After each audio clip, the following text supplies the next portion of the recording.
Story RH, le podcast RH qui ne vous raconte pas d'histoire. Bienvenue à toutes, bienvenue à tous. No, I'm not a writer. Okay.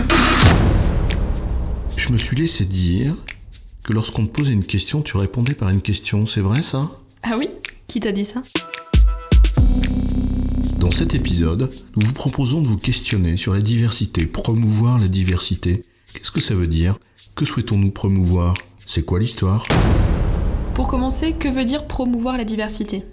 Quelle diversité ? De quelle diversité parlons-nous ? Est-ce qu'il s'agit de la diversité des genres, des hommes, des femmes ? Seulement 2 genres ? N'y en a-t-il pas d'autres ? S'agit-il de la diversité ethnoculturelle ? Cherchons-nous à avoir des personnes d'origine différentes au sein de l'entreprise ? Mais de quelle origine parlons-nous ? Parlons-nous de nationalités différentes ? De régions différentes ? De milieux sociaux différents ? Tout humain n'est-il finalement pas différent d'un autre humain et en cela porteur d'idées différentes ? Faut-il alors viser la diversité au sens large ? Au sens large ? N'y a-t-il pas un risque à répondre oui à cette question ?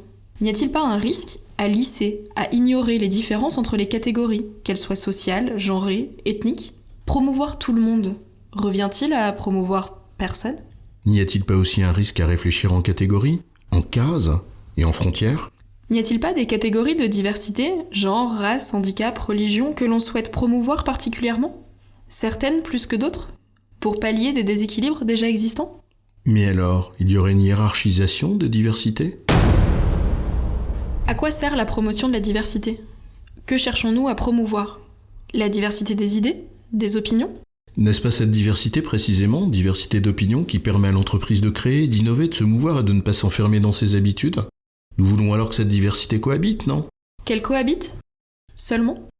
Souhaitons-nous que les personnes, aussi diverses soient-elles, travaillent côte à côte, dans une sorte de respect indifférent, ou qu'elles travaillent ensemble ? Il ne suffit pas alors d'avoir cette diversité des idées, si ? Il faut aussi que l'on s'assure qu'elle soit créatrice, non ? Et pour s'assurer que la diversité soit créatrice, ne faut-il pas d'abord lutter contre les discriminations ? S'assurer que le terrain soit favorable à cette diversité ? Lui permettre de s'exprimer, d'essayer, de se tromper, de recommencer ? La seule lutte contre les discriminations est-elle suffisante pour cela ? Si c'est la première étape, est-ce la seule étape ? Pouvons-nous réellement réduire la promotion de la diversité à la seule lutte contre les discriminations ? N'y a-t-il pas une question finalement encore plus large ? Comment faire pour que les personnes, aussi diverses soient-elles, travaillent ensemble ? Ne cherchons-nous pas finalement à faire en sorte que chacun et chacune trouve sa place, son rôle dans l'organisation, et produise le plus de valeur dans l'intérêt d'un projet, celui du bien commun de l'entreprise ? La question au fond est-elle celle de la promotion de la diversité ? Ou de la coopération en diversité ? Libre à chacun et chacune alors d'apporter les réponses à ces questions et de questionner ses propres réponses pour continuer d'avancer et de faire évoluer aussi bien nos mentalités que nos pratiques, collectives et individuelles. Si nous attendons que le changement vienne de l'autre, l'attente risque de se faire longue. Alors, et vous, c'est quoi votre histoire ?